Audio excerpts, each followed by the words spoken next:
A Souza Produções convida você a se tornar um patrocinador. Semeie no nosso ministério. Com a sua oferta poderemos produzir muito mais vídeos. Este é um ministério independente e, por isso, precisa da sua participação.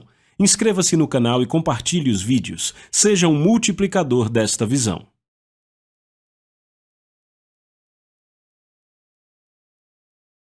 Os versículos usados nos vídeos que traduzimos nem sempre correspondem a versões em português. Muitas vezes precisamos traduzir do original em inglês para fazerem sentido no contexto do vídeo.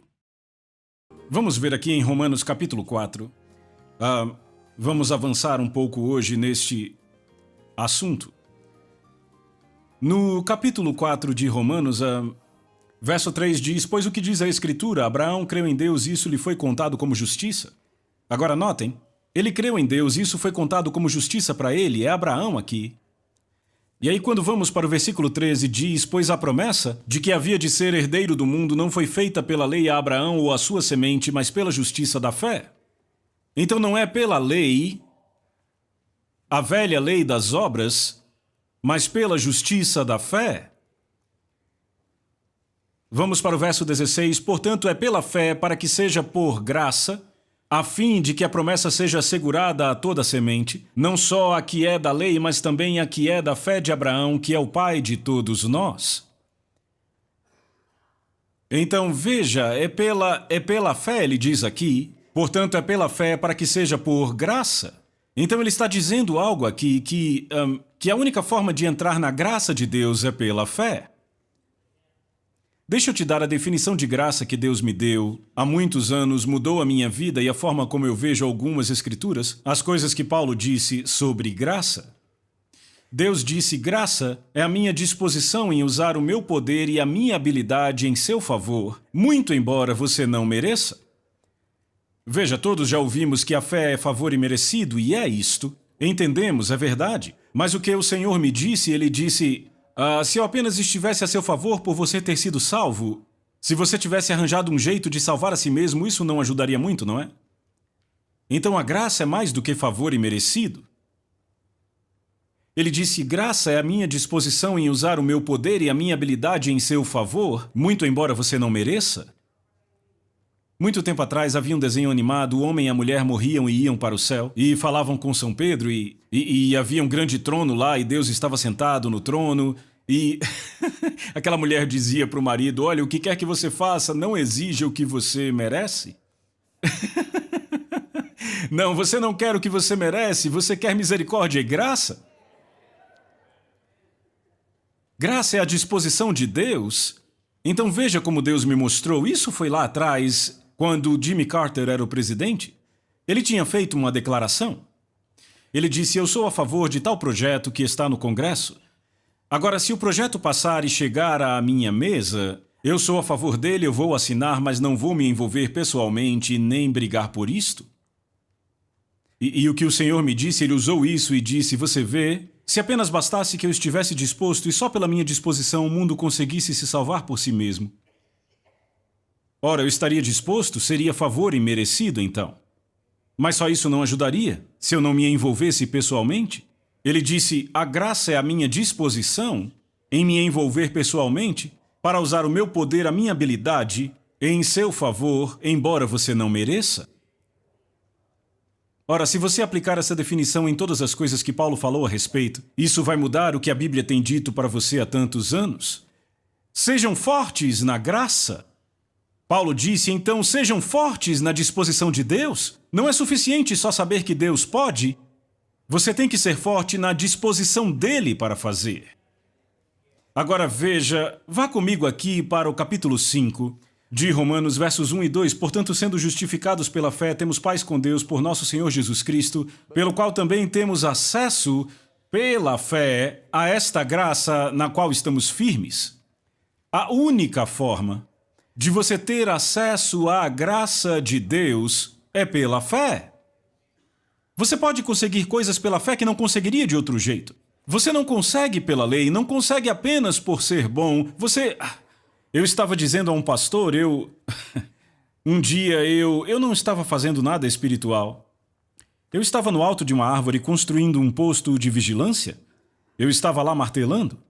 E o Espírito de Deus disse, o Senhor disse para mim, ele disse, o que muitas pessoas chamam de fé não é fé de jeito nenhum. É só uma expectativa alta baseada numa informação errada. Eu simplesmente larguei o martelo e me sentei. Eu vou ouvir essa pregação. E ele continuou falando sobre como as pessoas creem. Elas dizem, bem, eu vou crer que Deus fará tal coisa porque eu creio que eu sou digno disso. Eu lembro que uma senhora disse uma vez para o irmão Reagan, ele me contou, que ela disse, eu simplesmente não entendo. Ela disse, irmão Reagan, você pode me ajudar? E ela disse, não tem nenhum crente melhor do que eu nesta igreja? Ela disse, não tem nenhuma pessoa mais espiritual nesta igreja do que eu? E ela disse, mas quando se trata de ser curada, de pegar uma doença ou algo assim, ela disse, eu sempre acabo indo para o médico e fazendo uma operação. Ela disse, mas se você pega ao lado da família do meu marido, ela disse, eu sou sempre fiel à igreja, eu dou os meus dízimos, eu faço todas essas coisas, eu estou sempre aqui. E ela disse, mas se você pega aí o lado da família do meu marido, eles não são fiéis, eles nem dão os dízimos. Eles mal vêm à igreja, não dão dízimos. Mas quando eles ficam doentes, eles correm para a igreja, recebem imposição de mãos e são curados? Dá para me dizer por quê? Ele disse, bem, considerando só o que você falou, eu diria que eles são rápidos em perdoar e não guardam mágoas. Ela disse, ora, é exatamente assim. Eles não deixam que nada incomode eles. Agora, eu não, eu sou difícil demais para perdoar alguém. Ela foi pega com a boca na botija, não foi? Você vê, ela tinha uma expectativa alta baseada numa informação errada. Ela acreditava que porque era uma boa crente, porque se achava a pessoa mais espiritual daquela igreja, por isso Deus a curaria. Ela acreditava que merecia a cura. Ela estava debaixo da lei das obras, e a Bíblia diz que ela estava debaixo de maldição. A Bíblia diz isso. Eu vou mostrar para você, eu quero que você abra comigo. Tem gente que acha que eu invento essas coisas. Vá comigo para Gálatas. Em Gálatas capítulo 3. Em Gálatas capítulo 3, verso 8. Prevendo a Escritura que Deus justificaria os povos gentios pela fé, apregoou o Evangelho a Abraão, dizendo, em ti todos os povos serão abençoados, de modo que aqueles que são da fé são abençoados com o fiel Abraão. Porque todos quantos são das obras da lei estão sob a maldição. Pois está escrito, maldito é todo aquele que não observa todas as coisas escritas no livro da lei para cumpri-las. Ela acreditava que por suas boas obras ela deveria ser curada, e essa passagem diz que ela estava debaixo da maldição da lei. Que nenhum homem é justificado pela lei perante Deus, isso é evidente, porque o justo viverá pela fé. E a lei não provém da fé, mas o homem que observar os preceitos da lei deverá viver por eles. Cristo nos redimiu da maldição da lei, fazendo-se por nós maldição. Porque está escrito, maldito todo aquele que for pendurado em um madeiro, para que a bênção de Abraão pudesse vir sobre os gentios por meio de Jesus Cristo, para que possamos receber a promessa do Espírito pela fé. Agora, o que você precisa entender é que o que Deus está dizendo, aqui através do apóstolo Paulo, vá comigo para o capítulo 5.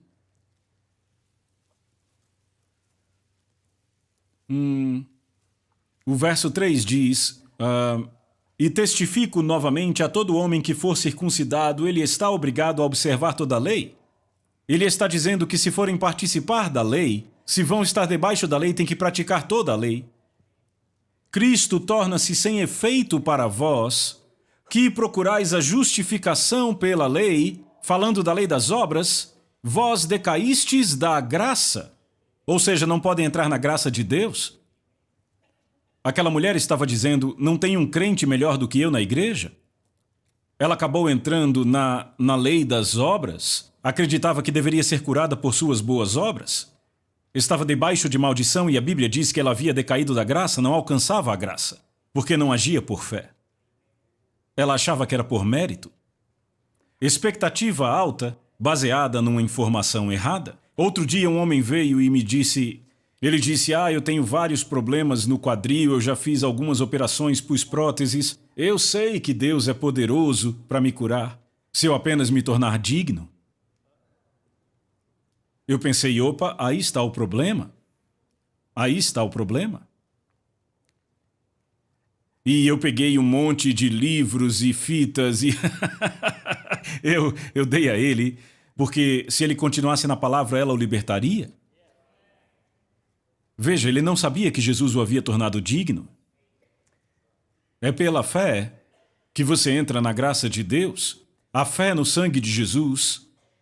2 Coríntios 5:21, aquele que não conheceu o pecado, Deus o fez pecado por nós, para que nele fôssemos feitos a justiça de Deus. A justiça de Deus em Cristo não é a nossa justiça, é a justiça dele, mas que foi imputada a nós. Bem, já que estamos aqui, eu estou seguindo o Espírito Santo, certo? Você já se perguntou por que chamam o pecador de pecador? Porque ele está pecando, está fazendo o que faz de melhor e não consegue parar. Não consegue parar? Por isso que o chamam de pecador? A mesma razão para chamar um prisioneiro de prisioneiro? Ele está na prisão e não consegue sair? É por isso que o chamam prisioneiro? Sabe, eu já estive no corredor da morte, mas eu consegui sair, eu só estava visitando. Mas um prisioneiro, ele não consegue sair. Um pecador é um pecador porque ele peca e não consegue parar. Ele não tem saída. Precisa de um Salvador.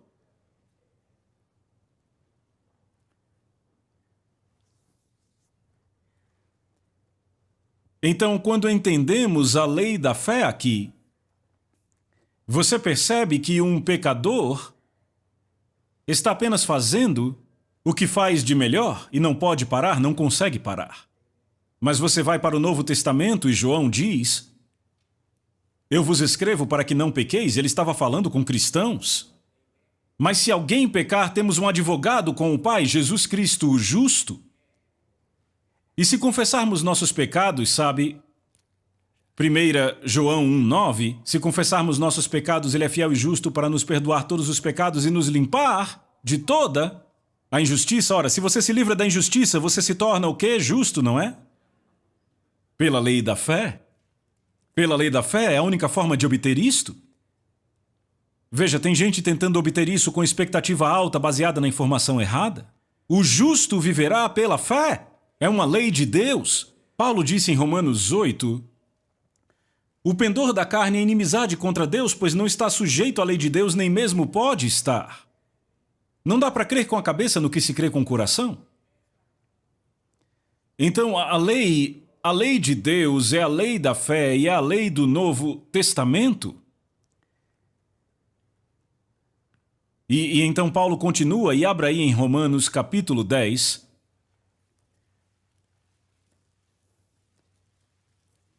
Romanos capítulo 10, versículo 4, Paulo diz, porque Cristo é o fim da lei para a justiça de todo aquele que crê. Perceba o que está sendo dito aqui.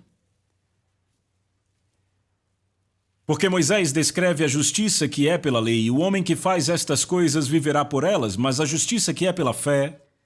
Agora deixa eu voltar para onde começamos e vamos ler de novo para que vocês não esqueçam que lemos o que fala sobre Abraão no capítulo 4. Porque a promessa de que havia de ser herdeiro do mundo não foi feita pela lei a Abraão ou a sua semente, mas pela justiça da fé.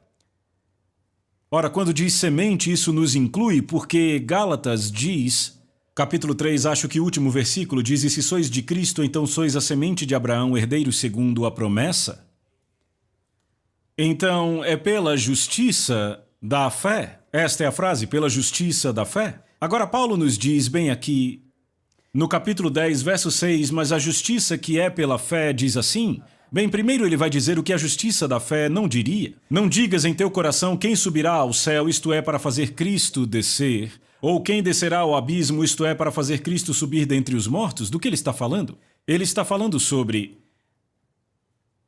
o que as pessoas dizem. Ora, eu já disse, você já disse alguma vez, Senhor, desça e me toque. Se você descer e me tocar, eu serei curado. Ele não tem que descer e te tocar. Ele enviou sua palavra e os curou e os libertou. Ele está sentado à destra do Pai até que seus inimigos sejam feitos por estrado dos seus pés, então ele voltará para receber a igreja. Mas ele não está vindo pessoalmente à terra para fazer algo para você? Mas veja o que Paulo disse. Primeiro ele diz o que não devemos dizer, certo? E aí no verso 8 ele diz o que a justiça, que é pela fé, deveria dizer. Mas o que diz, a palavra está junto de ti, na tua boca e no teu coração. Esta é a palavra da fé que pregamos. Está perto de você, entende? Ele diz que você põe ela na sua boca e fala com seu coração. Não é simples? No capítulo 12 de Mateus você encontra, eu creio que é no capítulo 12 de Mateus, mas agora talvez seja em Lucas. Jesus disse, o homem bom, do bom tesouro do seu coração tira coisas boas. O homem mau do mau tesouro do seu coração tira coisas más, pois da abundância do coração, o núcleo, o centro do seu ser, da abundância do coração, a boca fala do que o coração está cheio.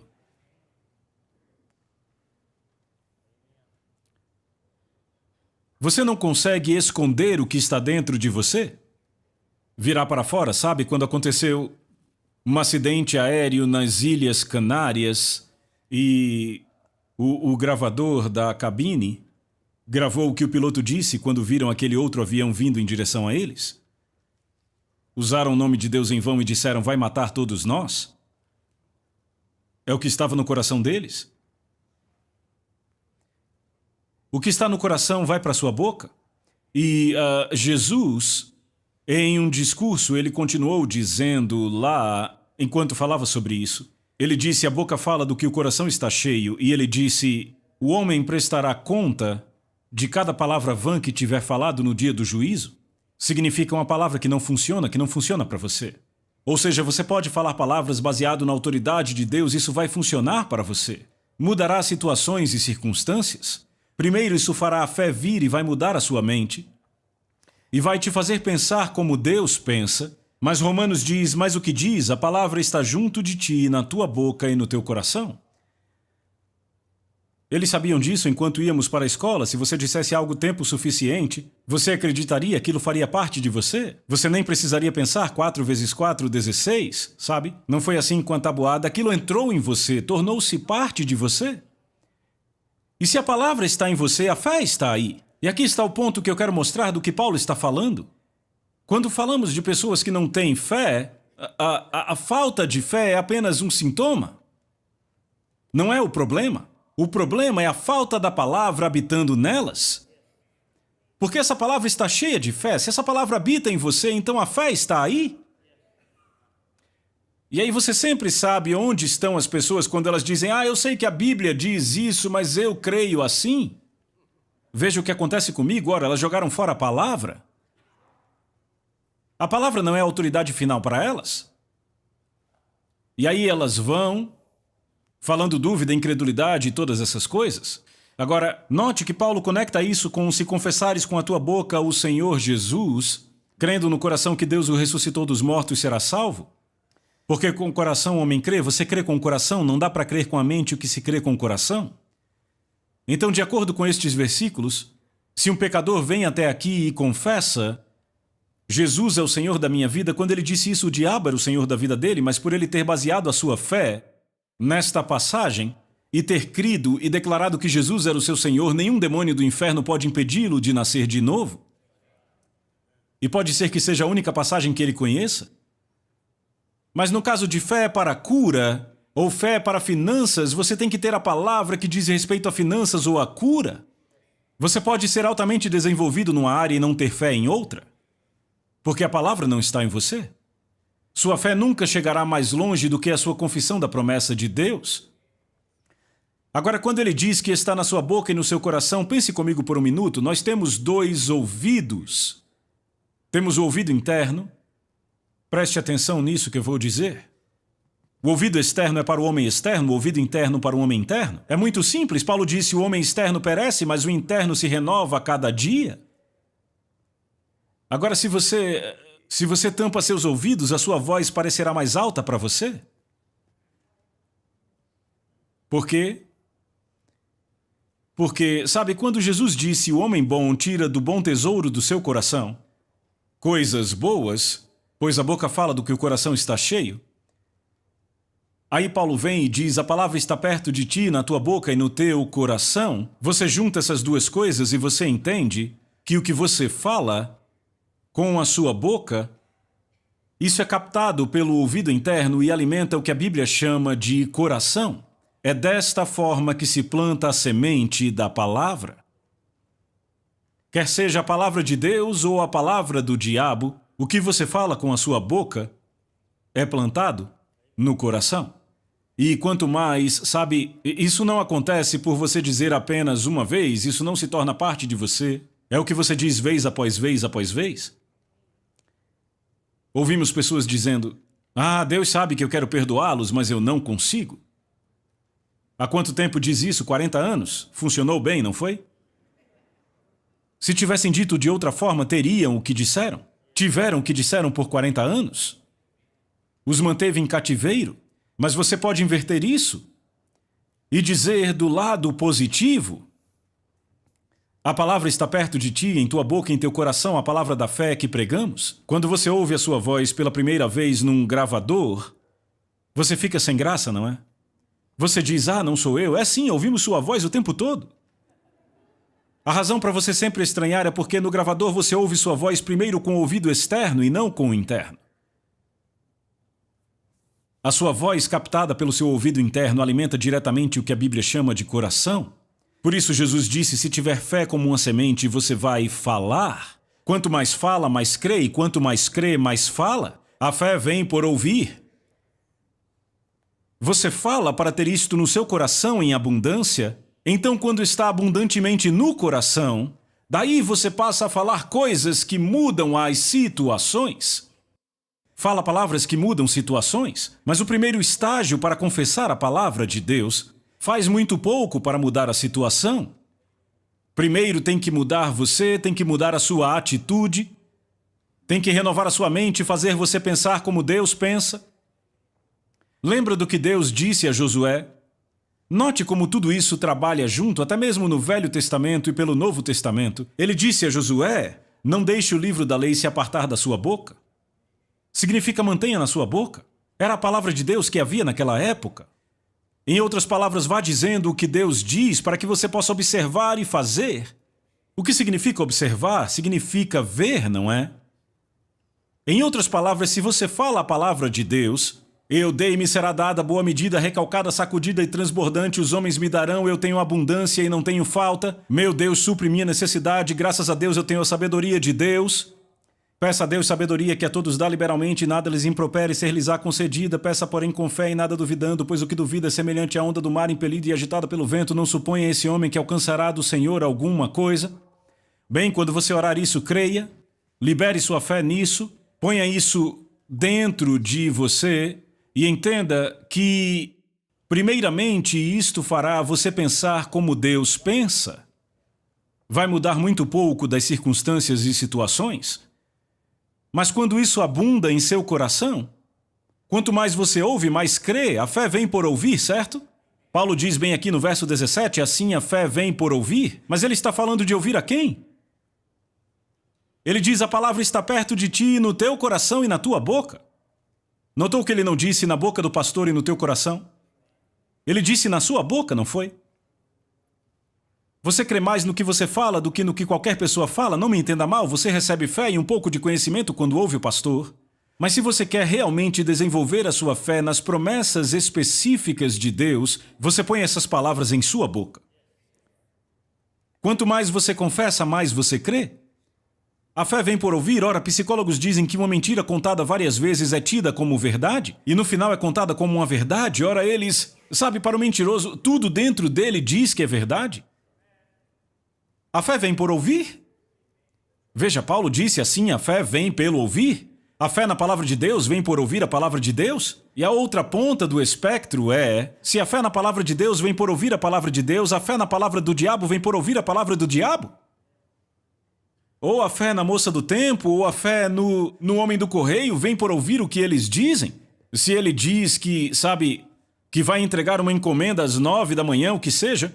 Ora, se a moça do tempo disser algo e acertar 5 vezes em cada 6, você vai acreditar nela? É como a fé natural funciona? Mas a palavra de Deus, sabe, quando você fala sobre a palavra de Deus, você põe a palavra na boca e fala para o seu coração, e quanto mais fala, mais você crê. E veja, a palavra é a verdade. Quer você creia ou não, ela é a verdade. A Soso Produções convida você a se tornar um patrocinador. Semeie no nosso ministério. Com a sua oferta poderemos produzir muito mais vídeos. Este é um ministério independente e, por isso, precisa da sua participação. Inscreva-se no canal e compartilhe os vídeos. Seja um multiplicador desta visão.